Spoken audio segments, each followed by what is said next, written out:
வணக்கம். நான் உங்க கல்பனா ராகவேந்தர்.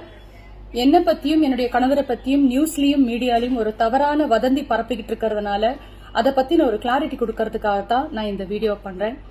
முதல்ல இந்த வயசுல நான் PhD, LLB இன்னும் நிறைய விஷயங்கள் படிச்சுக்கிட்டு இருக்கேன். பிளஸ் என்னுடைய மியூசிக் கரியர் மீதும் ரொம்ப நான் இன்டென்சிவா ஃபோக்கஸ் பண்ணிக்கிட்டு இருக்கேன்.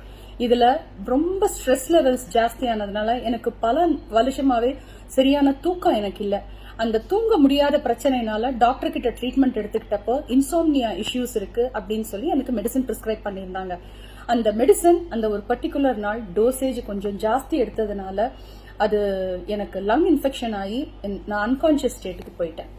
ஆனா இன்னைக்கு நான் உயிரோட திரும்பி வந்து உங்க எல்லார்கிட்டயும் நான் பேசுறேன்னா அதுக்கு ஒரே காரணம் என் கணவர் அன்னைக்கு எனக்காக பட்ட பாடுதான். என்னை காப்பாத்துறதுக்காக அவர் பட்ட கஷ்டம்.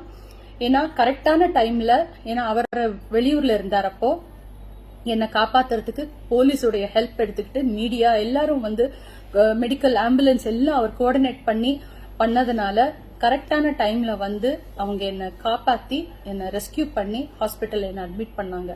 அதனால நான் உயிர் தப்பிச்சேன். அதனால எந்த வதந்திகளையும் தயவு செஞ்சு நம்பாதீங்க.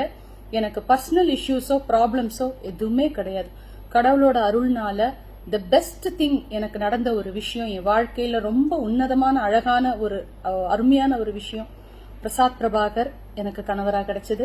அது மாத்திரம் இல்லாம இவ்வளோ ஒரு அழகான ரெஸ்பான்சிபிளான இவ்வளோ அன்பு இருக்கிற ஒரு குழந்தை தயா பிரசாத் என் மகளா கிடைச்சது. அதனால தயவு செஞ்சு தப்பான வதந்திகளை நம்பாதீங்க. எனக்கு எந்த பிரச்சனையும் இல்லை. முக்கியமா இந்த தருணத்துல போலீஸ் டிபார்ட்மெண்ட்டுக்கும் மீடியாவுக்கும் என்னுடைய ரசிகர்களுக்கும் எனக்காக நான் நல்லா இருக்கணும்னு நினைச்ச எத்தனையோ உள்ளங்களுக்கும் அவங்க எல்லாருக்கும் என்னுடைய